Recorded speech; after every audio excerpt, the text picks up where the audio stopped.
ਸਤਿ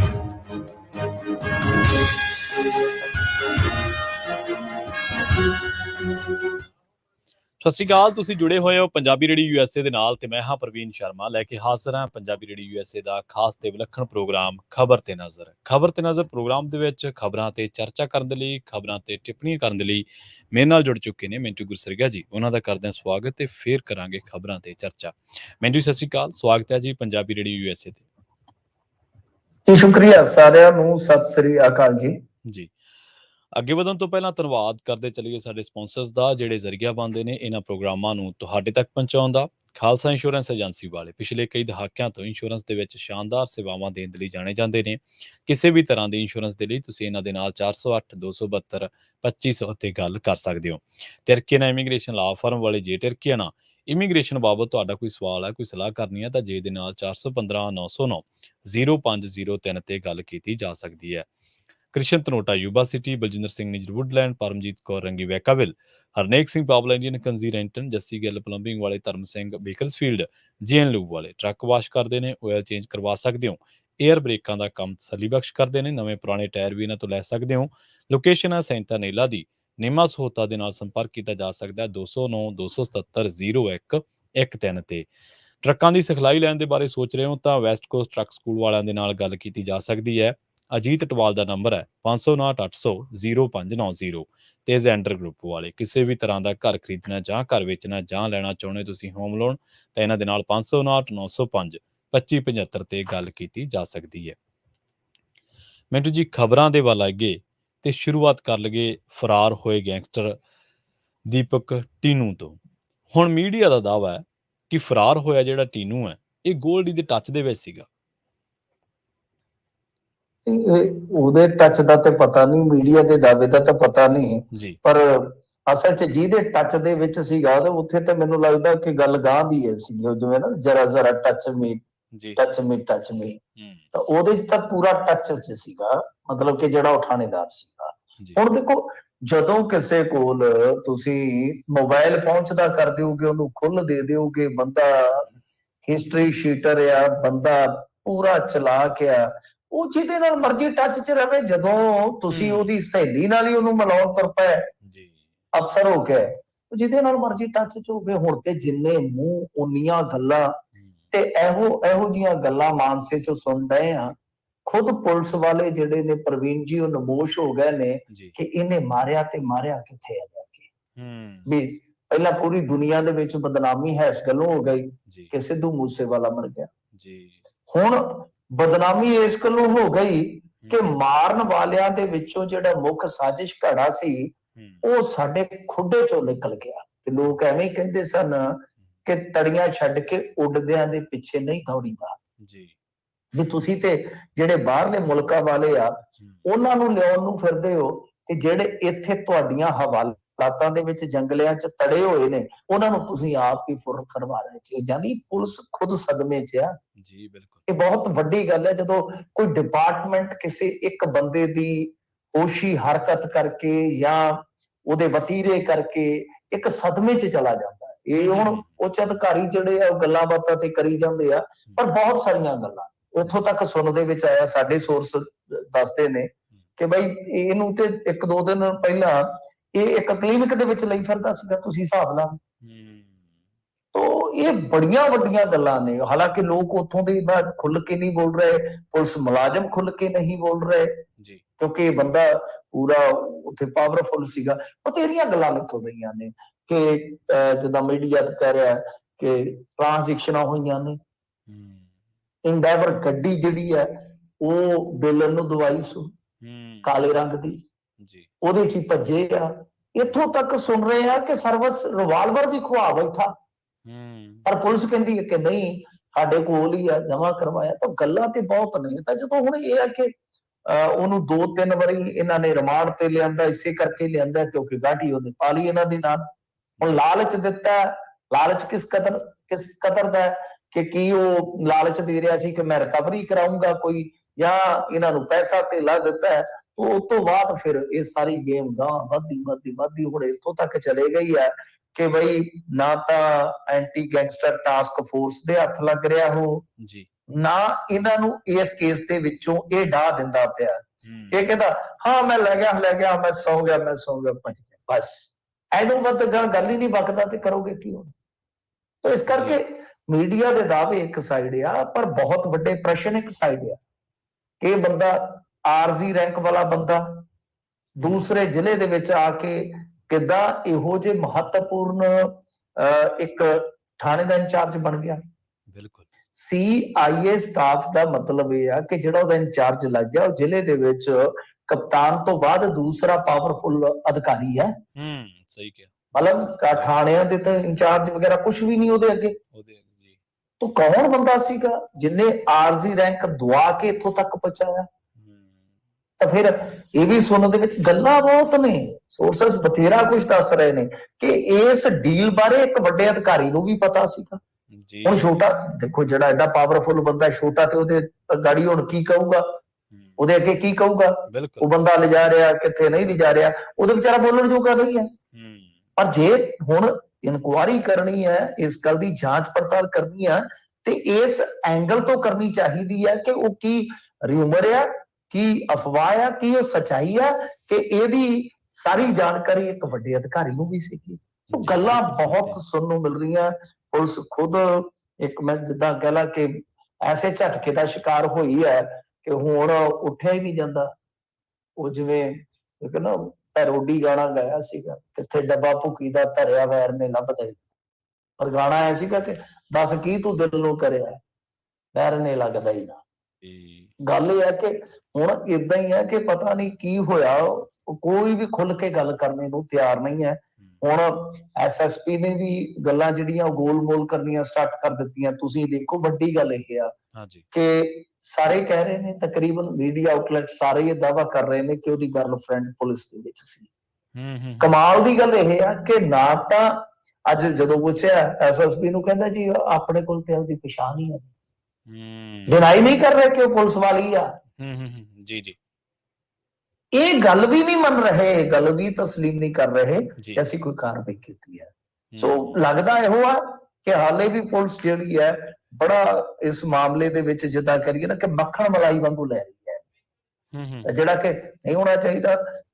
ਤੁਸੀਂ ਵੇਖੋ SIT ਵੀ ਬਣਾਈ ਹੈ ਜਿਹੜੀ, ਉਹਦੇ ਵਿੱਚ ਵੀ ਇਹਨਾਂ ਨੇ SSP ਨੂੰ ਰੱਖ ਲਿਆ, ਜਦ ਕਿ ਜਿਹੜੀ ਪੀੜਤ ਧਿਰ ਆ ਸਿੱਧੂ ਮੂਸੇਵਾਲੇ ਦਾ ਮਾਂ-ਬਾਪ ਹੈ ਜਿਹੜਾ, ਉਹ ਕਹਿੰਦਾ ਕਿ ਸਾਡਾ ਤੇ ਯਕੀਨ ਹੀ ਉੱਠ ਗਿਆ, ਇਸ ਜ਼ਿਲ੍ਹੇ ਦੀ ਪੁਲਿਸ ਤੋਂ ਯਕੀਨ ਉੱਠ ਗਿਆ ਵਾ। ਹੁਣ ਤੁਸੀਂ ਫੇਰ SIT ਦੇ ਵਿੱਚ ਉਸ ਜ਼ਿਲ੍ਹਾ ਪੁਲਿਸ ਦਾ ਮੁਖੀ ਰੱਖੀ ਬੈਠੇ, ਤਾਂ ਕਹਾਣੀ ਜਿੱਦਾਂ ਕਹਿ ਲਓ ਨਾ ਕਿ ਬਿਲਕੁਲ ਹੀ ਮੈਂ ਕਹੂੰਗਾ ਕਿ ਗੁੜ ਗੋਬਰ ਹੋ ਗਿਆ। ਇਹਨਾਂ ਦੇ ਕੋਲ ਬੜੀ ਤਗੜੀ ਓਪਰਚੁਨਿਟੀ ਸੀ ਕਿ ਜੋ ਸਿੱਧੂ ਮੂਸੇਵਾਲੇ ਦਾ ਕਤਲकांड ਹੋ ਕੇ ਇਹਨਾਂ ਨੂੰ ਬਦਨਾਮੀ ਦੇ ਗਿਆ, ਉਸੇ ਕਤਲकांड ਨੂੰ ਚੰਗੀ ਤਰ੍ਹਾਂ ਹੈਂਡਲ ਕਰਕੇ, ਚੰਗੀ ਤਰ੍ਹਾਂ ਸਾਰੇ ਦੋਸ਼ੀਆਂ ਨੂੰ ਫੜ ਕੇ ਜੇ ਨਿਆਂ ਤੱਕ ਲੈ ਜਾਂਦੇ ਤਾਂ ਬਹੁਤ ਹੱਦ ਤੱਕ ਪੰਜਾਬ ਪੁਲਿਸ ਦੀ ਛਵੀ ਸੁਧਰ ਜਾਣੀ ਸੀ, ਖਾਸ ਤੌਰ ਤੇ ਮਾਨਸਾ ਜ਼ਿਲ੍ਹੇ ਦੀ। ਜੀ ਹਾਂਜੀ, ਬਿਲਕੁਲ। ਸਵਾਲ ਤਾਂ ਮਿੰਟੂ ਜੀ ਜਿਵੇਂ ਤੁਸੀਂ ਰੇਜ਼ ਕੀਤੇ ਨੇ, ਉਠਾਏ ਨੇ, ਇਹ ਜਾਇਜ਼ ਨੇ, ਕਿਉਂਕਿ ਜਿਹੜਾ ਬੰਦਾ ਹੁਣ ਇੰਨਾ ਪੁਲਿਸ ਮਹਿਕਮੇ ਦੇ ਵਿੱਚ ਇੰਨੀ ਹੱਦ ਤੱਕ ਆਪਣੀ ਪਕੜ ਬਣਾਈ ਬੈਠਾ ਕਿ ਦੋ ਬੰਦਿਆਂ ਨੂੰ, ਜਿਵੇਂ ਬੀਬੀ ਦਾ ਤੁਸੀਂ ਜ਼ਿਕਰ ਕੀਤਾ ਜਾਂ ਪ੍ਰਿਤਪਾਲ ਦਾ ਆਪਾਂ ਗੱਲ ਕਰ ਰਹੇ ਹਾਂ, ਤਾਂ ਪ੍ਰਿਤਪਾਲ ਤਾਂ SIT ਦੇ ਵਿੱਚ ਵੀ ਸੀਗਾ, ਤੇ ਇਹ ਕੀ ਕਹਿ ਸਕਦੇ ਹਾਂ ਆਪਾਂ ਕਿ ਸਬੂਤਾਂ ਨਾਲ ਉਹਨਾਂ ਦੀ ਫੈਬਰੀਕੇਸ਼ਨ ਨਾ ਹੋਈ ਹੋਊਗੀ ਜਾਂ ਛੇੜਛਾੜ ਨਾ ਹੋਈ ਹੋਊਗੀ, ਜਿੰਨੇ ਕੁ ਜਟਾਏ ਹੋਣਗੇ ਚਾਰਜ ਸ਼ੀਟ ਦੇ ਵਿੱਚ ਜਿਹੜੀਆਂ ਚੀਜ਼ਾਂ ਨੇ ਉਹ ਫੈਬਰੀਕੇਟਡ ਨਾ ਹੋਈਆਂ ਹੋਣਗੀਆਂ, ਇਹ ਤਾਂ ਕਹਿਣਾ ਬਹੁਤ ਔਖਾ ਹੈ। ਅਗਲੀ ਖਬਰ ਦੇ ਵੱਲ ਵਧੀਏ ਮਿੰਟੂ ਜੀ, ਤੇ ਗੱਲ ਕਰੀਏ ਕਾਂਗਰਸੀਆਂ ਦੀ। ਕਹਿੰਦੇ ਸਾਧੂ ਸਿੰਘ ਧਰਮਸੋਤ ਭਾਰਤ ਭੂਸ਼ਣ ਆਸ਼ੂ ਤੋਂ ਬਾਅਦ ਹੁਣ ਇੱਕ ਕੈਪਟਨ ਦਾ ਨਾਂ ਸੁਣੀਦਾ ਵੀ ਇਹਦੇ ਤੇ ਵੀ ਸਕੰਜਾ ਕੱਸਣ ਦੀ ਤਿਆਰੀ ਹੈ। ਹਾਂਜੀ, ਦੇਖੋ ਗੱਲ ਕੀ ਹੈ ਕਿ ਉਹ ਕੈਪਟਨ ਦਾ ਤਾਂ ਸਕੰਜਾ ਜਿਹੜਾ ਉਹ ਕੱਸਿਆ ਜਾਏਗਾ ਜੀ। ਕੈਪਟਨ ਸੰਧੂ ਤੇ ਤਾਂ ਇਹਨਾਂ ਨੇ FIR ਜਿਹੜੀ ਆ ਉਹ ਲੌਂਚ ਕਰ ਦਿੱਤੀ ਆ ਵਿਜੀਲੈਂਸ ਨੇ ਜੀ, ਉਹ ਤਾਂ ਹੈ ਹੀ ਹੈ ਆ, ਪਰ ਇਹਦੇ ਵਿੱਚ ਹੁਣ ਇੱਕ ਨਵੀਂ ਜਿੱਦਾਂ ਕਹਿ ਲਓ ਕਿ ਪ੍ਰੋਗਰੈਸ ਹੋਣ ਡਈ ਹੈ, ਜਿਹੜਾ ਸਿਲਸਿਲਾ ਚੱਲਦਾ ਪਿਆ, ਤਾਂ ਇਸ ਸਿਲਸਿਲੇ ਦੇ ਵਜੋਂ ਵੈਸੇ ਤਾਂ ਤੁਹਾਨੂੰ ਇੱਕ ਹੋਰ ਗੱਲ ਦੱਸ ਦਿਆਂਗਾ ਜਾਂਦਾ ਕਿ ਇਸ ਮਾਮਲੇ ਦੇ ਵਿੱਚ ਹੁਣ ਅੰਸਾਰੀ ਵਾਲਾ ਮਾਮਲਾ ਜਿਹੜਾ ਹੈ ਨਾ ਉਹ ਅੱਗੇ ਵਧਣ ਜਾ ਰਿਹਾ ਹੈ। ਤਾਂ ਹਰਜੋਤ ਬੈਂਸ ਜਿਹੜੇ ਆ ਉਹਨਾਂ ਨੇ ਇਸ ਮੁਤਲਕ ਕਿਹਾ ਕਿ ਜਾਂਚ ਲਗਭਗ ਪੂਰੀ ਹੋ ਚੁੱਕੀ ਹੈ, ਪਰ ਨਾਲ ਉਹ ਵਰਜ਼ਨ ਦੇ ਵਿੱਚ ਕਹਿੰਦੇ ਨੇ ਕਿ ਇਸ ਮਾਮਲੇ 'ਚ ਪੰਜਾਬ ਦੇ ਹੀ ਨਹੀਂ ਸਗੋਂ ਕੇਂਦਰੀ ਪੱਧਰ ਦੇ ਨੇਤਾਵਾਂ ਦਾ ਵੀ ਨਾਂ ਆ ਰਿਹਾ ਤੇ ਇਸ ਮਾਮਲੇ ਦੀ ਜਾਂਚ ਰਿਪੋਰਟ ਕਿਸੇ ਧਮਾਕੇ ਨਾਲੋਂ ਘੱਟ ਨਹੀਂ ਹੋਏਗੀ। ਮਤਲਬ ਕਿ ਦੀਵਾਲੀ ਆ ਗਈ ਆ ਜੀ, ਪਟਾਕੇ ਮਹਿੰਗੇ ਨੇ, ਉਧਰੋਂ ਰੌਲਾ ਪੈਣਾ, ਧੂਆਂ ਧੂਆਂ, ਸ਼ਾਮ ਹੋਈ ਧੂਆਂ ਧੂਆਂ। ਤਾਂ ਇਸ ਕਰਕੇ ਉਹ ਕਹਿੰਦੇ ਕਿ ਇਧਰੋਂ ਹੁਣ ਕਾਗਜ਼ੀ ਪਟਾਕੇ ਪਾਉਣਗੇ ਤੇ ਇਹ ਤਾਂ ਵੈਸੇ ਹੀ ਤੁਹਾਨੂੰ ਪਤਾ ਪਟਾਕੇ ਪਾਉਣ ਨੂੰ ਜਿਹੜਾ ਬੁਲਟ ਤੇ ਰੱਖਿਆ ਪਟਾਕੇ ਪਾਉਣ ਨੂੰ, ਬੈਸ ਤੇ ਪਟਾਕੇ ਪਾਉਣ ਨੂੰ ਹੀ ਰੱਖਿਆ ਉਹਨਾਂ ਨੇ। ਸਦਨ ਦੇ ਵਿੱਚ ਤੁਹਾਨੂੰ ਪਤਾ ਹੀ ਹੈ ਇੰਨੇ ਹਜ਼ਾਰ ਕਰੋੜ, ਇਹ ਉਹ ਬੜੀਆਂ ਗੱਲਾਂ ਨੇ, ਉੱਚੀਆਂ ਨੇ ਗੱਲਾਂ। ਤਾਂ ਵਈ ਹੁਣ ਇਹ ਸਵਾਲ ਤੇ ਚੁੱਕ ਰਹੇ ਨੇ ਕਿ 55 ਲੱਖ ਰੁਪਏ ਖਰਚ ਕੀਤਾ ਗਿਆ ਉੱਤਰ ਪ੍ਰਦੇਸ਼ ਸਰਕਾਰ ਤੋਂ ਬਚਾਉਣ ਵਾਸਤੇ ਵਕੀਲਾਂ ਤੇ। ਫਿਰ ਅਮਰਿੰਦਰ ਸਿੰਘ ਦੀ ਅਗਵਾਈ ਵਾਲੀ ਕਾਂਗਰਸ ਸਰਕਾਰ ਨੇ ਪ੍ਰਤੀ ਸੁਣਵਾਈ 11 ਲੱਖ ਰੁਪਏ ਵਕੀਲ ਤੇ ਕੁੱਲ ਜਾਨੀ ਟੋਟਲ ਮੈਂ ਜਿਵੇਂ ਦੱਸਿਆ ਕਿ 55 ਲੱਖ ਖਰਚ ਕੀਤਾ ਤੇ ਇੱਕ ਸੀਨੀਅਰ ਵਕੀਲ ਨੂੰ ਇਸ ਲੜਾਈ ਚ ਲਾਇਆ ਗਿਆ ਸੀਗਾ ਤੇ ਉਸ ਦਿਨ ਵੀ ਕਥਿਤ ਤੌਰ ਤੇ ਕਹਿੰਦੇ 5 ਲੱਖ ਰੁਪਏ ਚਾਰਜ ਕੀਤੇ ਗਏ ਜਿਸ ਦਿਨ ਸੁਣਵਾਈ ਨਹੀਂ ਹੋਈ ਜੀ। ਅੰਸਾਰੀ ਕੋਲ ਮੋਬਾਈਲ ਵੀ ਸਨ, VIP ਟ੍ਰੀਟਮੈਂਟ ਜਿਹੜਾ ਦਿੱਤਾ ਜਾਂਦਾ ਸੀਗਾ। ਸੋ ਇਹ ਸਾਰਾ ਕੁਝ ਤੇ ਵੈਸੇ ਸਦਨ ਦੀ ਜਿਹੜੀ ਕਾਰਵਾਈ ਉਹਦੇ ਚ ਹੀ ਤੁਸੀਂ ਦੇਖ ਚੁੱਕੇ ਹੋ।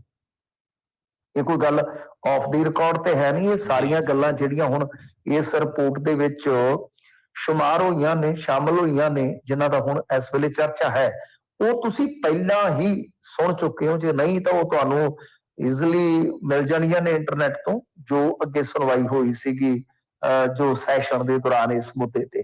ਤਾਂ ਬਈ ਗੱਲ ਇਹ ਆ, ਸੁਣਵਾਈ ਤੇ ਕੀ ਕਹਿ ਸਕਦੇ, ਕਾਰਵਾਈ ਹੋਈ ਸੀਗੀ। ਤੋ ਇਸ ਮਾਮਲੇ ਦੇ ਵਿੱਚ ਜੇ ਹੁਣ ਇਸ ਗੱਲ ਨੂੰ ਆਪਾਂ ਸੱਚ ਮੰਨ ਲਈਏ, ਕਿਉਂਕਿ ਇੱਕ ਵਜ਼ੀਰ ਸਰਕਾਰ ਦਾ ਹਿੱਸਾ ਹੁੰਦਾ ਹੈ, ਤਾਂ ਮਤਲਬ ਕਿ ਸਰਕਾਰ ਖੁਦ ਕਹਿ ਰਹੀ ਹੈ ਕਿ ਧਮਾਕਾ ਹੋਏਗਾ ਤੇ ਇਹਦੇ ਵਿੱਚ ਕੁਝ ਕੇਂਦਰੀ ਨੇਤਾਵਾਂ ਦੇ ਵੀ ਨਾਂ ਆਉਣਗੇ, ਤਾਂ ਇਹਦਾ ਮਤਲਬ ਇਹ ਹੈ ਕਿ ਸਰਕਾਰ ਉਸ ਸਮੇਂ ਸੀ ਕਾਂਗਰਸ ਦੀ। ਤਾਂ ਇਸ਼ਾਰਾ ਕੀ ਇਸ ਦਿਸ਼ਾ ਵੱਲ ਹੈ ਕਿ ਇਹਨਾਂ ਨੂੰ ਉੱਤੋਂ ਸੰਕੇਤ ਮਿਲੇ ਸਨ, ਯਾਨੀ ਦਿੱਲੀ ਤੋਂ ਜੀ, ਜਾਂ ਕਿਸੇ ਹੋਰ ਲੀਡਰਸ਼ਿਪ ਦਾ ਹਿੱਸਾ, ਚਾਹੇ ਕਿਸੇ ਵੀ ਸਟੇਟ ਦਾ ਹੋਵੇ। ਤਾਂ ਇਹ ਫਿਰ ਮਾਮਲਾ ਤੇ ਕਾਂਗਰਸ ਵਾਸਤੇ ਬੜੀ ਵੱਡੀ ਬਦਨਾਮੀ ਦਾ ਸਬਬ ਵੀ ਬਣ ਸਕਦਾ। ਤਾਂ ਖੈਰ ਕਾਂਗਰਸੀਆਂ ਲਈ ਤੇ ਕੋਈ ਅੱਛੀ ਖਬਰ ਆ ਹੀ ਨਹੀਂ ਰਹੀ ਅੱਜ ਕੱਲ, ਤੁਹਾਨੂੰ ਪਤਾ ਹੀ ਹੈ। ਤਾਂ ਹੁਣ ਗੁਰਦਾਸਪੁਰ ਦੇ ਵਿੱਚ ਇੱਕ ਜਿਹੜਾ ਬਹੁਤ ਚਰਚਿਤ ਚਿਹਰਾ ਹੈ ਕਾਂਗਰਸ ਦਾ, ਚਲੋ ਪਤਾ ਲੱਗ ਜਾਏਗਾ ਕੁਝ ਘੰਟਿਆਂ ਤੱਕ ਤੁਹਾਨੂੰ, ਕਿਉਂਕਿ ਉਹ ਸਾਰਾ ਕੁਝ ਹੈ ਜਿਹੜਾ ਹੁਣ ਵਾਇਰਲ ਹੋ ਰਿਹਾ ਵਾ। ਸੁਣਨ ਦੇ ਵਿੱਚ ਇਹ ਆ ਰਿਹਾ, ਸੁਣਨ ਦੇ ਵਿੱਚ ਨਹੀਂ, ਤੁਸੀਂ ਇਹਨੂੰ ਯਕੀਨਨ ਮੰਨ ਸਕਦੇ ਹੋ ਕਿ ਗੁਰਦਾਸਪੁਰ ਦੀ ਰਾਜਨੀਤੀ 'ਚ ਪੂਰੀ ਤਰਥੱਲੀ ਮੱਚੀ ਪਈ ਆ। ਕਿਉਂਕਿ ਉੱਥੇ ਦੱਸਦੇ ਆ ਕਿ ਜਿਹੜਾ ਕਾਂਗਰਸੀ ਵਿਧਾਇਕ ਆ ਪਾੜਾ, ਉਹਨੂੰ ਲੈ ਕੇ ਬਹੁਤ ਕੁਝ ਚੱਲਣ ਡਿਆ। ਖਾਤਿਆਂ ਦੀ ਜਾਣਕਾਰੀ ਵਿਜੀਲੈਂਸ ਨੇ ਜਟਾਉਣੀ ਸ਼ੁਰੂ ਕਰ ਦਿੱਤੀ ਹੈ। ਠੀਕ ਹੈ, ਤਾਂ ਬਈ ਹਾਂਜੀ, ਵਰਿੰਦਰਮੀਤ ਪਾੜਾ। ਤਾਂ ਇਹ ਉੱਥੇ ਦੀ ਪੂਰੀ ਰਾਜਨੀਤੀ ਦੇ ਵਿੱਚ, ਕਿਉਂਕਿ ਜ਼ਿਲ੍ਹੇ 'ਚ ਰਾਜਨੀਤੀ ਜਿਹੜੀ ਹੁੰਦੀ ਹੈ ਉਹ ਲੋਕਲ ਲੈਵਲ ਤੇ ਉਦੋਂ ਹੀ ਕੰਮ ਜਾਂਦੀ ਹੈ ਜਦੋਂ ਉਹਨਾਂ ਦਾ ਕੋਈ ਵੱਡਾ ਬੰਦਾ ਜਿਹੜਾ ਜਾਂਚ ਪੜਤਾਲ ਦੇ ਘੇਰੇ 'ਚ ਆ ਜਾਂਦਾ। ਹਾਲਾਂਕਿ ਅਸੀਂ ਕਿਸੇ ਨੂੰ ਦੋਸ਼ੀ ਤੇ ਨਹੀਂ ਠਹਿਰਾ ਸਕਦੇ, ਪਰ ਯਾਨੀ ਕਹਿਣ ਦਾ ਮਤਲਬ ਹੈ ਕਿ ਕਾਂਗਰਸ ਦੇ ਜਿਹੜੇ ਲੀਡਰ ਆ ਉਹ ਤੇ ਬਸ ਇਹ ਤੜਕੇ ਉੱਠਦੇ ਆ, ਦੇਖ ਲੈਂਦੇ ਆ ਕਿ ਅੱਜ ਕਿੱਧਰ ਨੂੰ ਜਾਣਾ, ਤਾਂ ਫੁੰਡੀ ਤੁਰੇ ਆਉਂਦੇ ਨੇ। ਉਹਦਾ ਕਾਂਗਰਸੀ ਜਵਾਬ ਇਹ ਦਿੰਦੇ ਆ ਕਿ ਸਾਰਾ ਕੁਝ ਡਰਾਮਾ ਕਰ ਰਹੇ ਨੇ, ਇਹ ਬਦਲਾਖੋਰੀ ਆ। ਕਿਉਂਕਿ ਇਹਨਾਂ ਨੇ ਕਹਾ ਰਾਜਾਂ ਵਿੱਚ ਇਲੈਕਸ਼ਨ ਲੜਨੇ ਆ, ਮਤਲਬ ਕਿ ਜਿੱਦਾਂ ਕਹ ਲਓ ਕਿ ਸ਼ੋ ਪੀਸ ਦੇ ਵਿੱਚ ਕੇਸ ਲਾਉਂਦੇ ਪਏ ਆ ਕਿ ਹਾਂ ਬਈ ਆ ਕੁਝ ਅਸੀਂ ਕਰਕੇ ਆਏ ਆ।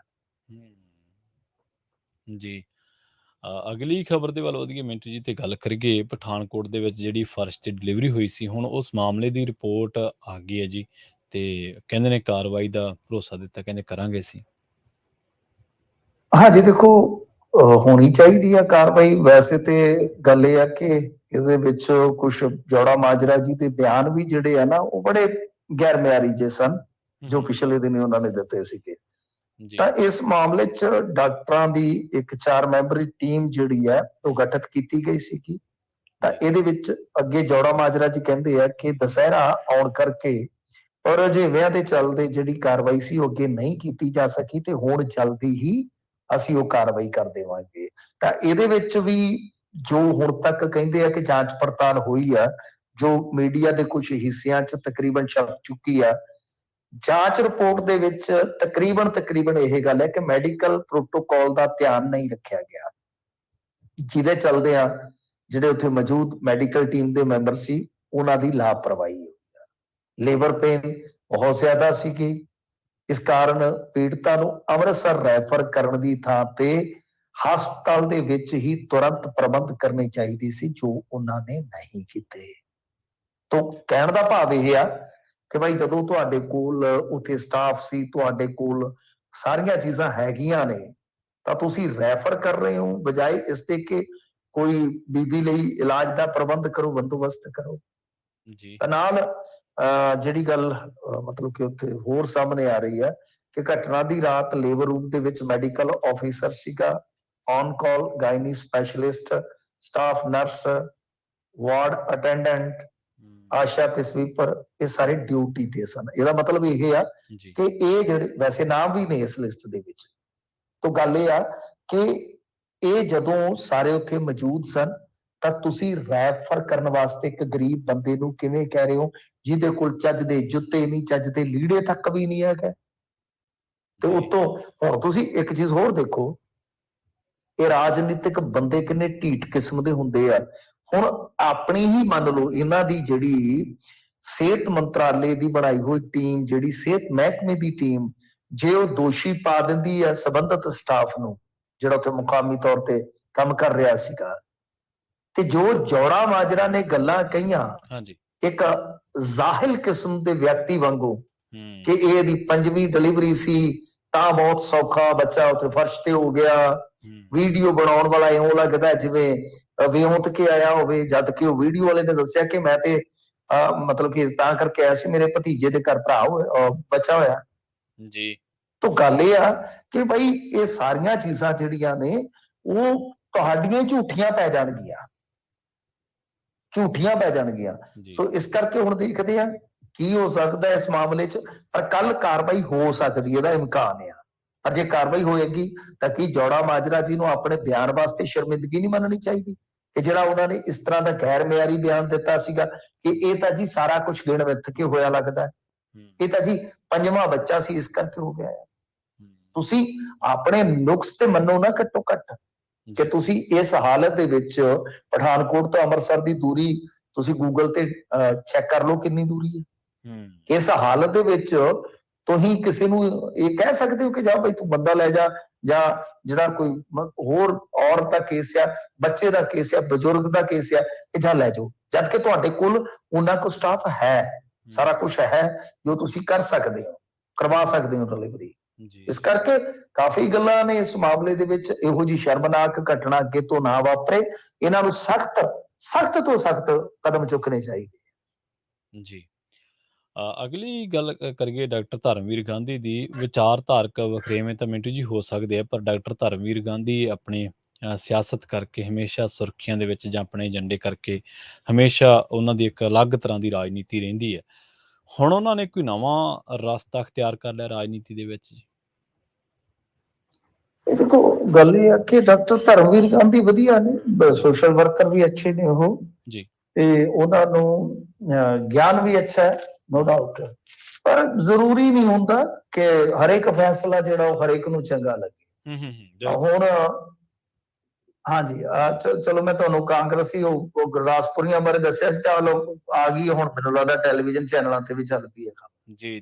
ਤਾਂ ਇਹ ਦੇਰ ਸ਼ਾਮ ਖਬਰ ਜਿਹੜੀ ਚਰਚਾ ਦਾ ਵਿਸ਼ਾ ਬਣੀ ਸੀ। ਖੈਰ ਡਾਕਟਰ ਧਰਮਵੀਰ ਗਾਂਧੀ ਹੋਰਾਂ ਵੱਲ ਮੁੜੀਏ ਤੇ ਡਾਕਟਰ ਸਾਹਿਬ ਇਸ ਉਮਰ 'ਚ ਆ ਕੇ ਜਿਸ ਰਸਤੇ ਨੂੰ ਚੱਲੇ, ਮੈਨੂੰ ਤੇ ਘੱਟੋ ਘੱਟ ਠੀਕ ਨਹੀਂ ਲੱਗ ਰਹੀ ਜੀ। ਹੁਣ ਕਰਨਾ ਕੀ, ਇਲੈਕਸ਼ਨ ਤੁਸੀਂ ਲੜਨਾ ਨਹੀਂ, ਜੇ ਲੜਿਆ ਤੇ ਮੈਨੂੰ ਲੱਗਦਾ ਤੁਸੀਂ ਜਿੱਤਣਾ ਨਹੀਂ।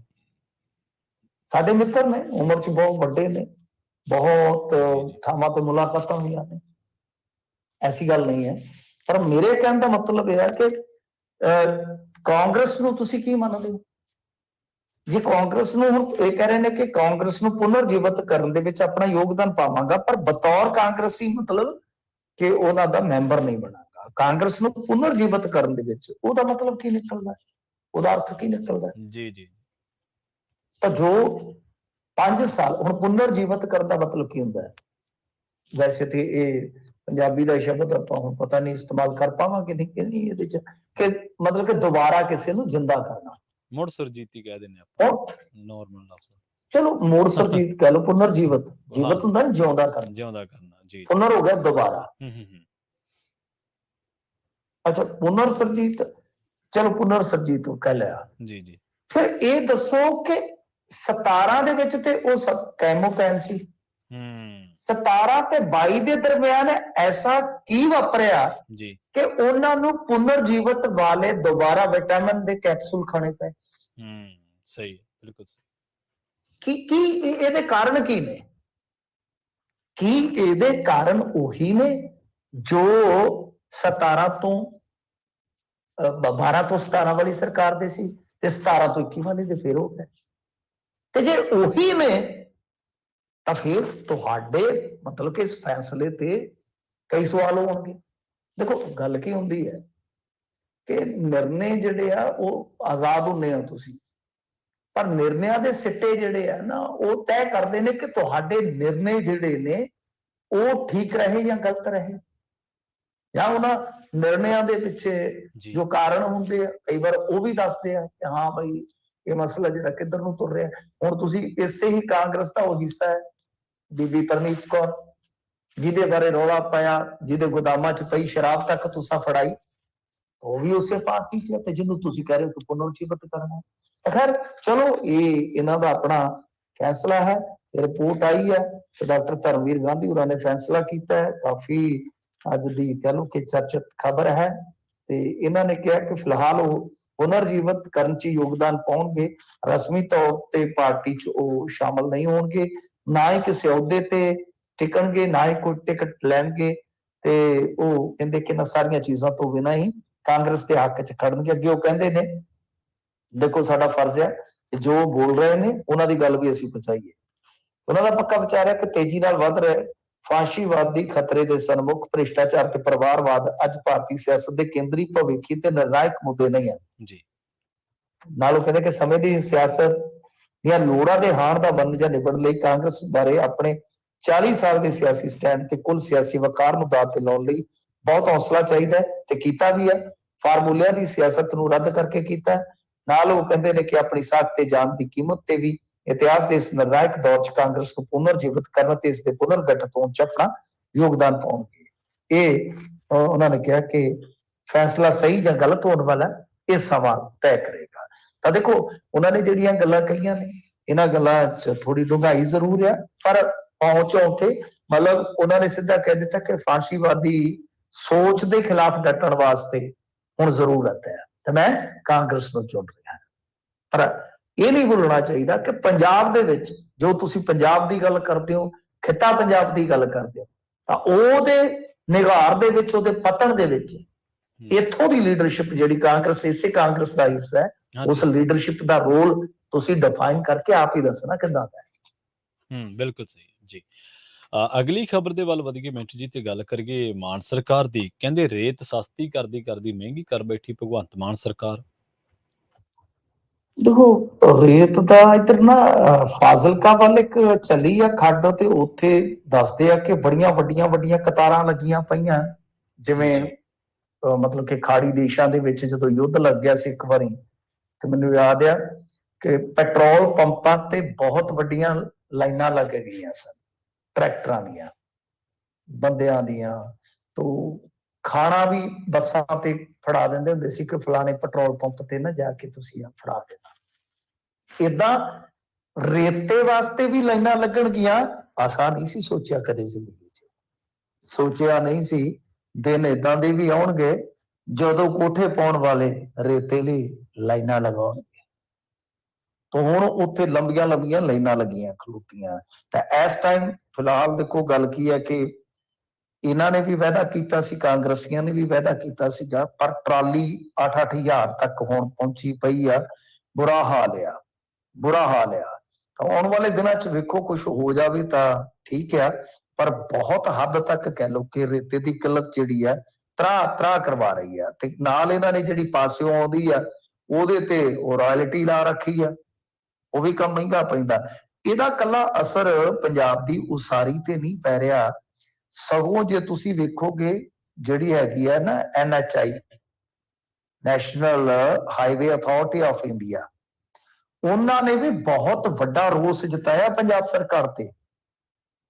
ਉਹ ਆਂਦੇ ਆ ਕਿ ਬਈ ਗੱਲ ਇਹ ਆ ਕਿ ਪੰਜਾਬ ਵਾਲਿਆਂ ਕੋਲੋਂ ਕੱਚਾ ਮਾਲ ਨਹੀਂ ਮਿਲ ਰਿਹਾ, ਮਤਲਬ ਕਿ ਜੋ ਉਹਨਾਂ ਦੇ ਪ੍ਰੋਜੈਕਟ ਚੱਲ ਰਹੇ ਨੇ, ਉਹ ਪ੍ਰੋਜੈਕਟ ਜਿੰਨੇ ਵੀ ਇੱਥੇ ਚਲੰਤ ਨੇ ਇਸ ਟਾਈਮ, ਉਹ ਕਹਿੰਦੇ ਉਹਨਾਂ ਵਾਸਤੇ ਨਾ ਤਾਂ ਸਾਨੂੰ ਰॉ ਮਟੀਰੀਅਲ ਮਿਲ ਰਿਹਾ, ਜੇ ਅਸੀਂ ਅਗਾਊਂ ਮੰਗਾਉਨੇ ਆ ਹਿਮਾਚਲ ਵਗੈਰਾ ਦੇ ਵਿੱਚੋਂ ਤਾਂ 7 ਰੁਪਏ ਪ੍ਰਤੀ ਘਣ ਫੁੱਟ ਰਾਇਲਟੀ ਪੰਜਾਬ ਸਰਕਾਰ ਨੂੰ ਦੇਣੀ ਪੈ ਰਹੀ ਹੈ ਜੀ। ਇਹਨੂੰ ਕਹਿੰਦੇ ਆ ਕਿ ਇੱਕ ਤੇ ਕਰੇਲਾ ਉਤੋਂ ਨਿੰਮ ਤੇ ਚੜਿਆ। ਹੁਣ ਬੰਦਾ ਕਰੇ ਕੀ ਜੀ। ਬਈ ਦੂਜੇ ਪਾਸੇ ਜਿਹੜੇ ਹੈਗੇ ਨੇ ਈਟੀਓ ਸਾਹਿਬ, ਪੀਡਬਲਿਊਡੀ ਮਿਨਿਸਟਰ ਵੀ ਨੇ ਨਾ, ਈਟੀਓ ਸਾਹਿਬ, ਇਹ ਈਟੀਓ ਸਾਹਿਬ ਕਹਿੰਦੇ ਹਾਂ ਜੀ ਇਹ ਤਾਂ ਹੈ, ਉਹ ਤਾਂ ਰਾਇਲਟੀ ਵਾਲੀ ਗੱਲ ਜੀ ਤੇ ਕਰਦੇ ਨੇ, ਪਰ ਕੀ ਕਰੀਏ ਪੀਡਬਲਿਊਡੀ ਦੇ ਵੀ ਕੰਮ ਰੁਕੇ ਹੋਏ ਆ। ਚਲੋ, ਮਤਲਬ ਉਹ ਕਹਿੰਦੇ ਕਿ ਘਬਰਾਉਣ ਦੀ ਕੋਈ ਗੱਲ ਨਹੀਂ ਮਿੱਤਰੋ, ਬਈ ਕੰਮ ਸਾਡੇ ਕਿਹੜਾ ਚੱਲਣ ਡਿਆ ਨੇ। ਇਹ ਹੈ ਬਦਲਾਅ ਜੀ।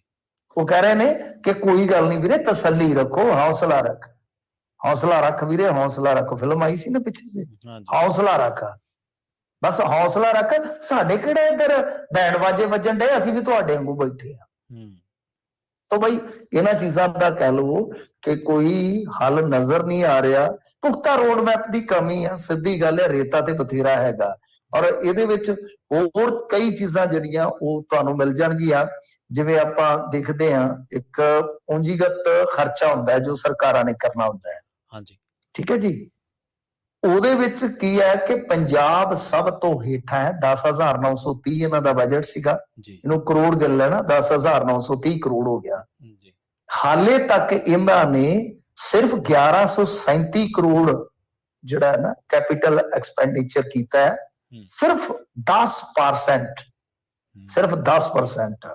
ਹੇਠਲਿਆਂ ਚੋਂ ਸਭ ਤੋਂ ਇਹ ਕਹਿ ਲਓ ਕਿ ਮੋਹਰੀ ਨੇ ਕਿ ਜਿਹੜਾ ਇਹ ਹਿਸਾਬ ਲਾ ਲਓ ਕਿ 10,930 ਕਰੋੜ ਦਾ ਬਜਟ ਹੈ, ਉਹ ਏਦਾਂ ਹੀ ਲਾਉਣਾ ਹੁੰਦਾ ਸੜਕਾਂ ਤੇ, ਜਾਂ ਸਰਕਾਰ ਨੇ ਥੋੜੀ ਬਹੁਤੀ ਹੋਰ ਇਨਵੈਸਟ ਕਰਨੀ ਹੈ, ਮਤਲਬ ਕਿ ਕਿਤੇ ਵੀ ਕੰਮਾਂ ਕਾਰਾਂ ਦੇ ਵਿੱਚ ਜੋ ਆਪਾਂ ਡਿਵੈਲਪਿੰਗ ਦੇ ਨਾਲ ਜੋੜ ਕੇ ਦੇਖ ਲਈਏ, ਇੰਨਾ ਕੋ ਪੈਸਾ ਬਚਦਾ ਜੇ ਸਾਨੂੰ।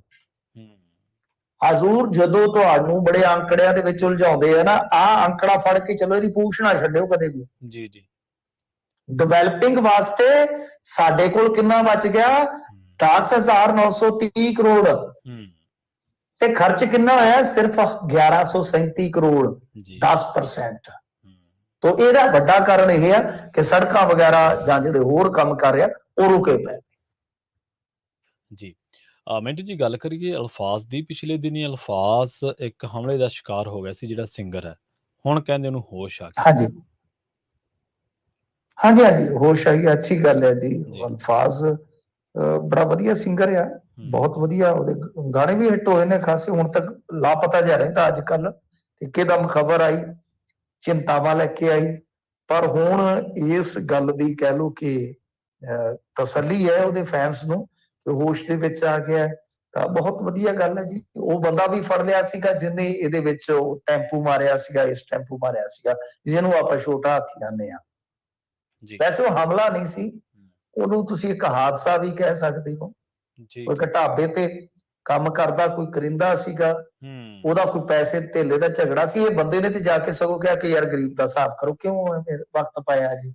ਉਸ ਤੋਂ ਬਾਅਦ ਇਹ ਚਲੇ ਗਿਆ ਪਿਸ਼ਾਬ ਕਰਨ, ਉਹ ਉੱਥੋਂ ਨਿਕਲਿਆ ਵਾਸ਼ਰੂਮ ਦੇ ਵਿੱਚੋਂ, ਤੇ ਜਦ ਨੂੰ ਉਹ ਜਿਹੜਾ ਉੱਥੇ ਉਹਦਾ ਖਲੋਤਾ ਹੀ ਛੋਟਾ ਹਾਥੀ ਉਹ ਲੈ ਕੇ ਚੱਲਿਆ, ਭਜਾ ਕੇ ਲੈ ਚੱਲਿਆ ਸੀਗਾ। ਜੇ ਪੈਸੇ ਨਹੀਂ ਦੇਣੇ ਤੇ ਮੈਂ ਆ ਲੈ ਜਾਂਦਾ, ਜਿਵੇਂ ਕਹਿੰਦੇ ਹੁੰਦੇ ਆ। ਤੇ ਉਹ ਜਿਹੜੀਆਂ ਹੈਡਲਾਈਟਾਂ ਸੀਗੀਆਂ ਉਹ ਜਗੀਆਂ ਨਹੀਂ, ਜਦੋਂ ਉਹਨੇ ਭਜਾ ਕੇ ਕੱਢਣ ਦਾ ਯਤਨ ਕੀਤਾ ਉਧਰੋਂ ਇਹ ਨਿਕਲ ਰਿਹਾ ਸੀ, ਹਿੱਟ ਹੋ ਗਿਆ ਜੀ। ਤਾਂ ਗੱਲ ਇਹ ਹੈ ਕਿ ਉਹ ਫਿਰ ਯੋ ਹਨੀ ਸਿੰਘ ਉਹਨੇ ਜੋ ਕਹਿ ਦਿੱਤਾ ਕਿ ਹਮਲੇ ਦਾ ਸ਼ਿਕਾਰ ਹੋ ਗਿਆ, ਮੇਰਾ ਬਿੱਲੀ ਮੈਂ ਛੱਡਾਂਗਾ ਨਹੀਂ। ਉਹ ਫਿਰ ਗੱਲ ਹਮਲਾ ਵਾਲਾ ਸ਼ਬਦ ਹੀ ਇਸਤੇਮਾਲ ਹੋਇਆ ਜ਼ਿਆਦਾਤਰ। ਦਰਅਸਲ ਇਹ ਸਾਰਾ ਘਟਨਾਕ੍ਰਮ ਇਸ ਤਰ੍ਹਾਂ ਵਾਪਰਿਆ ਸੀ। ਚਲੋ ਹੋ ਜਾਂਦਾ ਜੀ, ਜ਼ਿੰਦਗੀ ਦੇ ਵਿੱਚ ਕਈ ਵਾਰ ਬੰਦਾ ਭਲਾ ਕਰਨ ਗਿਆ ਆਪ ਦਾ ਹੀ ਗੁੰਡਾ ਕਰਾ ਲੈਂਦਾ। ਅਲਫਾਜ਼ ਨੇ ਵੀ ਸ਼ਾਇਦ ਇਹੋ ਹੀ ਕੁਝ ਖੱਟਿਆ ਵਾ, ਪਰ ਐਂਡ ਦੇ ਵਿੱਚ, ਅੰਤ ਦੇ ਵਿੱਚ ਚੰਗੀ ਖਬਰ ਹੈ ਕਿ ਅਲਫਾਜ਼ ਨੂੰ ਹੋਸ਼ ਆ ਗਿਆ। ਆਉਣ ਵਾਲੇ ਦਿਨਾਂ ਦੇ ਵਿੱਚ ਹੋ ਸਕਦਾ ਹੈ ਕਿ ਤੰਦਰੁਸਤ ਹੋ ਕੇ ਅਲਫਾਜ਼ ਇੱਕ ਵਾਰੀ ਫੇਰ ਮਿਊਜ਼ਿਕ ਇੰਡਸਟਰੀ ਦੇ ਵਿੱਚ ਕੁਛ ਨਾ ਕੁਛ ਲੈ ਕੇ ਆਵੇ। ਇਸ ਵਾਰੀ ਉਹ ਅਲਫਾਜ਼ ਜਿਹੜਾ ਕਿਸੇ ਸਮੇਂ ਦਾ ਹਿੱਟ ਭੁੱਲਿਆ ਵਿਸਰਿਆ ਜਾ, ਉਹ ਫੇਰ ਹਿੱਟ ਹੋ ਜਾਵੇ। ਇੰਦਰਜੀਤ ਨਿੱਕੂ ਮਿਸਾਲ ਆ, ਬਿਲਕੁਲ ਬਾਬੇ ਕੋਲ ਗਿਆ ਸੀ, ਜੀ। ਬਾਬੇ ਕੋਲ ਗਿਆ ਸੀ ਤਾਂ ਵੇਖ ਲਓ ਹੂੰ, ਕੈਸਾ ਮੰਤਰ ਪੜਿਆ ਵੈਰ ਨੇ ਲੱਗਦਾ ਹੀ ਨਾ, ਫਿਰ ਜੀ, ਗਾਣਾ ਚੇਤੇ ਆ ਗਿਆ। ਖੈਰ ਚਲੋ ਦੇਖਦੇ ਆ ਅੱਗੇ ਕੀ ਬਣਦਾ।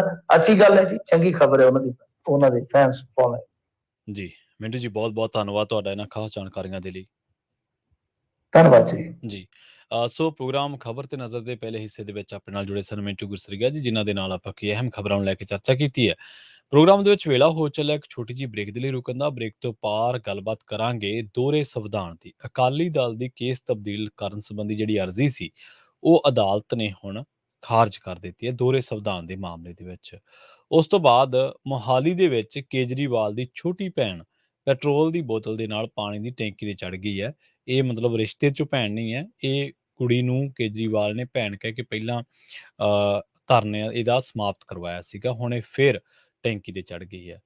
ਬਠਿੰਡਾ ਦੇ ਵਿੱਚ 2 ਸਰੀਰਕ ਸਿੱਖਿਆ ਅਧਿਆਪਕਾਂ, ਜਿਹਨੂੰ ਆਪਾਂ ਡੀਪੀ ਅਧਿਆਪਕ ਵੀ ਕਹਿ ਦਿੰਦੇ ਹਾਂ, ਉਹਨਾਂ ਤੋਂ ਹੈਰੋਇਨ ਬਰਾਮਦ ਹੋਈ ਹੈ। ਪੂਰਾ ਮਾਜਰਾ ਕੀ ਹੈ, ਮਸਲਾ ਕੀ ਹੈ, ਦੱਸਦੇ ਹਾਂ ਬ੍ਰੇਕ ਤੋਂ ਬਾਅਦ। ਜੁੜੇ ਰਹੋ ਪੰਜਾਬੀ ਰੇਡੀਓ USA ਦੇ ਨਾਲ।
ਬ੍ਰੇਕ ਤੋਂ ਬਾਅਦ ਇੱਕ ਵਾਰ ਮੁੜ ਤੋਂ ਤੁਹਾਡਾ ਸਾਰਿਆਂ ਦਾ ਸਵਾਗਤ ਹੈ। ਪ੍ਰੋਗਰਾਮ ਖਬਰ ਤੇ ਨਜ਼ਰ ਦੇ ਵਿੱਚ ਤੁਸੀਂ ਜੁੜੇ ਹੋਏ ਹੋ ਪੰਜਾਬੀ ਰੇਡੀਓ ਯੂਐਸਏ ਦੇ ਨਾਲ ਤੇ ਮੈਂ ਹਾਂ ਪ੍ਰਵੀਨ ਸ਼ਰਮਾ।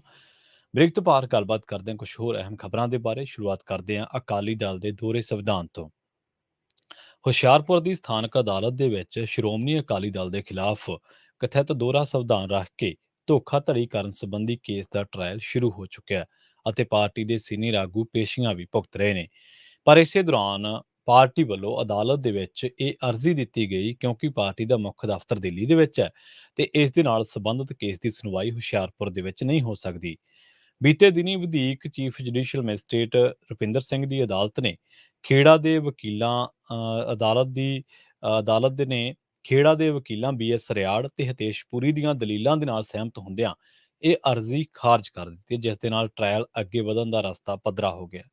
ਸਮਾਜਿਕ ਕਾਰਕੁਨ ਬਲਵੰਤ ਸਿੰਘ ਖੇੜਾ ਵੱਲੋਂ ਸ਼੍ਰੋਮਣੀ ਅਕਾਲੀ ਦਲ ਦੇ ਖਿਲਾਫ ਪਟੀਸ਼ਨ ਦੇ ਵਿੱਚ ਇਹ ਦੋਸ਼ ਲਾਇਆ ਗਿਆ ਹੈ ਕਿ ਇਸ ਪਾਰਟੀ ਨੇ ਸਿਆਸੀ ਪਾਰਟੀ ਵਜੋਂ ਮਾਨਤਾ ਲੈਣ ਦੇ ਲਈ ਭਾਰਤੀ ਚੋਣ ਕਮਿਸ਼ਨ ਸਾਹਮਣੇ ਜਾਅਲੀ ਸੰਵਿਧਾਨ ਪੇਸ਼ ਕੀਤਾ ਹੈ।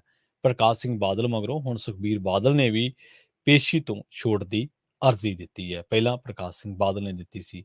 ਆਪਾਂ ਦੇਖਿਆ ਕਿ ਕਿਵੇਂ ਸਿਆਸੀ ਮੁਹਾਜ਼ ਤੇ ਬਾਦਲ ਪਰਿਵਾਰ ਦੀਆਂ ਜਿਹੜੀਆਂ ਦਿੱਕਤਾਂ ਨੇ, ਮੁਸ਼ਕਲਾਂ ਨੇ, ਚੁਣੌਤੀਆਂ ਨੇ, ਉਹ ਲਗਾਤਾਰ ਵੱਧਦੀਆਂ ਜਾ ਰਹੀਆਂ ਨੇ। ਜਿਹੜੇ ਬਾਦਲ ਪਰਿਵਾਰ ਦੇ ਰਾਜ ਦੇ ਵਿੱਚ 2007 ਤੋਂ ਲੈ ਕੇ 10 ਤੱਕਰ ਜਾਂ 97 ਤੋਂ ਲੈ ਕੇ 2002 ਤੱਕਰ ਉਹਨਾਂ ਪੁਲਿਸ ਅਫਸਰਾਂ ਨੇ ਮਨਾਹੀਆਂ ਕੀਤੀਆਂ ਸੀ, ਜਿਨ੍ਹਾਂ ਨੇ ਸਿੱਖ ਖਾੜਕੂ ਪਰਿਵਾਰਾਂ ਨੂੰ ਜਾਂ ਸਿੱਖਾਂ ਦੇ ਦੂਜੇ ਪਰਿਵਾਰਾਂ ਨੂੰ, ਆਮ ਪਰਿਵਾਰਾਂ ਨੂੰ, ਮੁੰਡਿਆਂ ਨੂੰ, ਨੌਜਵਾਨਾਂ ਨੂੰ ਕੋਹ ਕੇ ਮਾਰਿਆ, ਜਿਨ੍ਹਾਂ ਤੇ ਤਰ੍ਹਾਂ-ਤਰ੍ਹਾਂ ਦੇ ਕਤਲਾਂ ਦੇ ਦੋਸ਼ ਲੱਗਦੇ ਨੇ। ਉਹਨਾਂ ਨੂੰ ਉੱਚੇ ਅਹੁਦੇ ਦੇ ਕੇ ਨਵਾਜ਼ਿਆ ਗਿਆ ਤੇ ਉਹੀ ਬਾਅਦ ਦੇ ਵਿੱਚ ਜਿਨ੍ਹਾਂ ਕਰਕੇ ਅੱਜ ਬੰਦੀ ਸਿੰਘ ਬਣੇ ਹੋਏ ਨੇ ਸਾਡੇ ਭਾਈਚਾਰੇ ਦੇ ਵਿੱਚੋਂ ਕਈ ਨੌਜਵਾਨ, ਕਈਆਂ ਦੀਆਂ ਜਵਾਨੀਆਂ ਜੇਲ੍ਹਾਂ ਦੇ ਵਿੱਚ ਨਿਕਲ ਗਈਆਂ ਤੇ ਅੱਜ ਉਹਨਾਂ ਦੀ ਰਿਹਾਈ ਦੇ ਲਈ ਤਾਖਤੀਆਂ ਚੱਕੀ ਫਿਰਦੇ ਨੇ, ਜਿਨ੍ਹਾਂ ਨੇ ਬੰਦੀ ਸਿੰਘ ਬਣਾਏ ਨੇ। ਖੈਰ ਹੁਣ ਇੱਕ ਪਾਸੇ ਸ਼੍ਰੋਮਣੀ ਗੁਰਦੁਆਰਾ ਪ੍ਰਬੰਧਕ ਕਮੇਟੀ ਦੇ ਮੂਹਰੇ ਚੁਣੌਤੀਆਂ ਨੇ, ਚੋਣਾਂ ਨੇ ਅੱਗੇ ਆਉਣ ਵਾਲੇ ਟਾਈਮ ਦੇ ਵਿੱਚ। ਇੱਕ ਪਾਸੇ ਹਰਿਆਣਾ ਸਿੱਖ ਗੁਰਦੁਆਰਾ ਪ੍ਰਬੰਧਕ ਕਮੇਟੀ ਹੋਂਦ ਦੇ ਵਿੱਚ ਆ ਚੁੱਕੀ ਹੈ। ਦੂਜੇ ਪਾਸੇ ਸ਼੍ਰੋਮਣੀ ਅਕਾਲੀ ਦਲ 3 ਸੀਟਾਂ ਤੇ ਸਿਮਟ ਚੁੱਕਿਆ ਹੈ ਤੇ ਬਾਦਲ ਪਰਿਵਾਰ ਦੇ ਸਾਹਮਣੇ ਹੁਣ ਬਹੁਤ ਸਾਰੀਆਂ ਚੁਣੌਤੀਆਂ ਨੇ। ਇਸ ਵਾਰੀ 2024 ਦਾ ਜਿਹੜਾ ਆਮ ਇਲੈਕਸ਼ਨ ਆ ਲੋਕ ਸਭਾ ਦਾ, ਉਹਦੇ ਵਿੱਚ ਵੀ ਬਹੁਤ ਸਾਰੀਆਂ ਚੁਣੌਤੀਆਂ ਜਿਹੜੀਆਂ ਹੋਣਗੀਆਂ, ਕਿਉਂਕਿ ਪਾਰਟੀ ਦੇ ਕੋਲੇ ਸਿਰਫ 2 ਮੈਂਬਰ ਪਾਰਲੀਮੈਂਟ ਨੇ, ਹਰਸਿਮਰਤ ਕੌਰ ਬਾਦਲ ਬਠਿੰਡਾ ਤੋਂ ਤੇ ਸੁਖਬੀਰ ਸਿੰਘ ਬਾਦਲ ਫਿਰੋਜ਼ਪੁਰ ਤੋਂ। ਆਪਾਂ ਅਗਲੀ ਖਬਰ ਦੇ ਵੱਲ ਵਧੀਏ ਤੇ ਰੁਖ ਕਰੀਏ ਮੁਹਾਲੀ ਦਾ। ਪੰਜਾਬ ਸਰਕਾਰ ਦੇ ਖਿਲਾਫ ਲਗਾਤਾਰ ਮੁਲਾਜ਼ਮ ਵਰਗ ਦਾ ਰੋਸ ਭਖਦਾ ਜਾ ਰਿਹਾ ਹੈ। ਪਿਛਲੇ ਲੰਬੇ ਸਮੇਂ ਤੋਂ ਸੰਘਰਸ਼ ਕਰਦੇ ਆ ਰਹੇ ਬੇਰੁਜ਼ਗਾਰ ਅਧਿਆਪਕ ਲੰਘੀ ਦੇਰ ਰਾਤ ਅਚਾਨਕ ਮੁਹਾਲੀ ਏਅਰਪੋਰਟ ਸੜਕ ਤੇ ਸਥਿਤ ਪਿੰਡ ਸੁਹਾਣਾ ਦੀ ਪਾਣੀ ਦੀ ਟੈਂਕੀ ਤੇ ਚੜ ਗਏ ਅਤੇ ਆਮ ਆਦਮੀ ਪਾਰਟੀ ਦੀ ਸਰਕਾਰ ਦੇ ਵਿਰੁੱਧ ਨਾਅਰੇਬਾਜ਼ੀ ਕਰਦਿਆਂ ਹੁਕਮਰਾਨਾਂ ਨੂੰ ਰੱਜ ਕੇ ਕੋਸਿਆ। ਬੇਰੁਜ਼ਗਾਰ ਅਧਿਆਪਕ ਸਿੱਪੀ ਸ਼ਰਮਾ ਅਤੇ ਵੀਰਪਾਲ ਕੌਰ ਬੇਰੁਜ਼ਗਾਰ ਪੀਟੀਆਈ 646 ਅਧਿਆਪਕਾਂ ਦੀ ਸਿੱਖਿਆ ਵਿਭਾਗ ਦੇ ਵਿੱਚ ਰੈਗੂਲਰ ਭਰਤੀ ਕਰਨ ਦੀ ਮੰਗ ਨੂੰ ਲੈ ਕੇ ਸੁਹਾਣਾ ਪਿੰਡ ਦੀ ਪਾਣੀ ਵਾਲੀ ਟੈਂਕੀ ਤੇ ਚੜ੍ਹ ਕੇ ਪ੍ਰਦਰਸ਼ਨ ਕਰ ਰਹੀਆਂ ਨੇ, ਜਦੋਂ ਕਿ ਉਹਨਾਂ ਦੇ ਸਾਥੀ ਪਾਣੀ ਵਾਲੀ ਟੈਂਕੀ ਦੇ ਥੱਲੇ ਧਰਨਾ ਲਗਾ ਕੇ ਰੋਸ ਮੁਜ਼ਾਹਰੇ ਕਰ ਰਹੇ ਨੇ।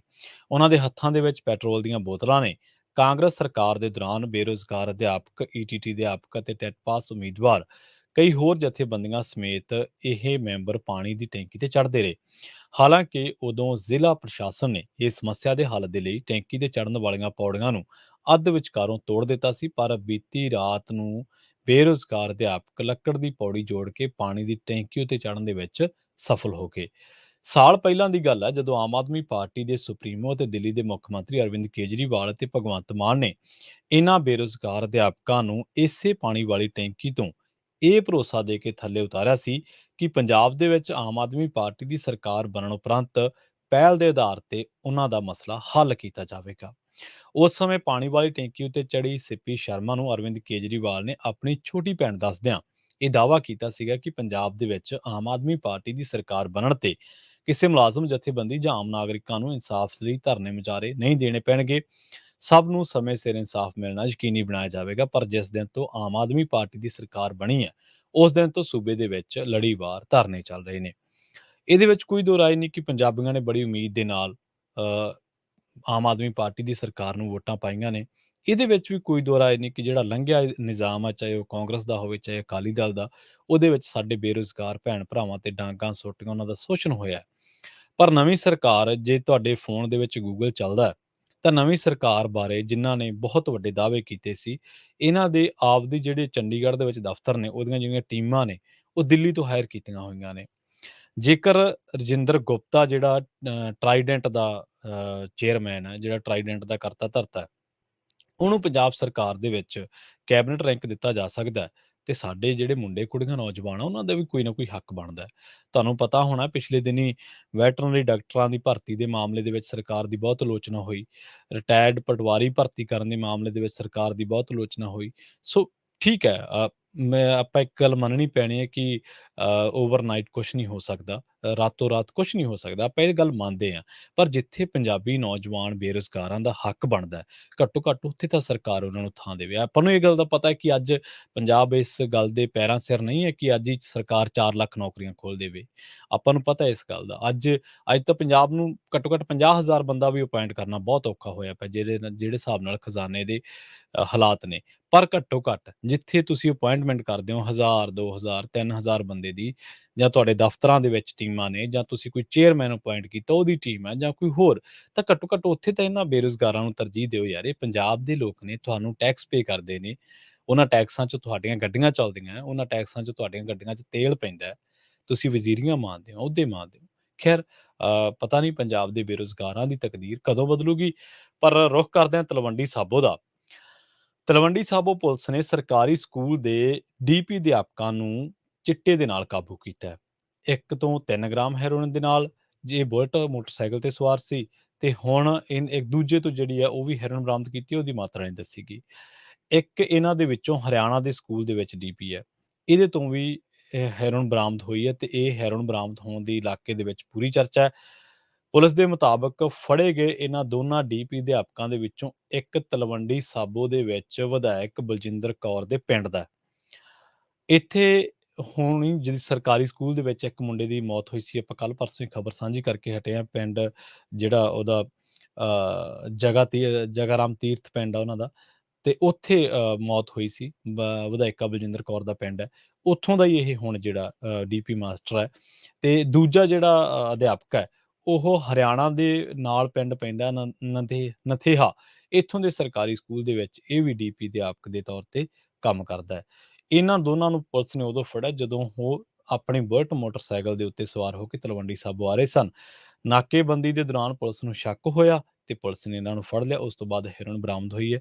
ਬਹੁਤ ਮਾੜੀ ਗੱਲ ਆ, ਅਧਿਆਪਕ ਜੇਕਰ ਆਪ ਹੈਰੋਇਨ ਖਾ ਰਹੇ ਨੇ, ਲਗਾ ਰਹੇ ਨੇ ਚਿੱਟਾ, ਤੇ ਉਹ ਜਵਾਕਾਂ ਨੂੰ ਕੀ ਬਚਾ ਲੈਣਗੇ।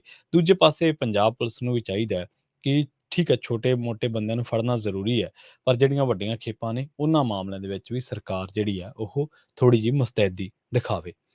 ਪ੍ਰੋਗਰਾਮ ਖਬਰ ਤੇ ਨਜ਼ਰ ਨੂੰ ਆਪਾਂ ਇੱਥੇ ਹੀ ਸਮਾਪਤ ਕਰਦੇ ਹਾਂ। ਅਗਲੀ ਪੇਸ਼ਕਸ਼ ਪੰਜਾਬੀ ਰੇਡੀਓ USA ਦੀ ਪ੍ਰੋਗਰਾਮ ਅਪਡੇਟ ਅਮਰੀਕਾ। ਅਪਡੇਟ ਅਮਰੀਕਾ ਪ੍ਰੋਗਰਾਮ ਦੇ ਵਿੱਚ ਤੁਹਾਨੂੰ ਅਮਰੀਕਾ ਦੇ ਨਾਲ-ਨਾਲ ਵਿਸ਼ਵ ਭਰ ਦੇ ਵਿੱਚ ਵਾਪਰੀਆਂ ਵੱਡੀਆਂ ਤੇ ਅਹਿਮ ਖਬਰਾਂ ਬਾਰੇ ਦੇਵਾਂਗੇ ਜਾਣਕਾਰੀਆਂ। ਜੁੜੇ ਰਹੋ ਪੰਜਾਬੀ ਰੇਡੀਓ USA ਦੇ ਨਾਲ। ਤੇ ਆਖਿਰ ਦੇ ਵਿੱਚ ਇੱਕ ਵਾਰ ਫਿਰ ਤੋਂ ਤੁਹਾਨੂੰ ਸਭ ਨੂੰ ਪਿਆਰ ਸਤਿਕਾਰ ਸਹਿਤ ਸਤਿ ਸ਼੍ਰੀ ਅਕਾਲ।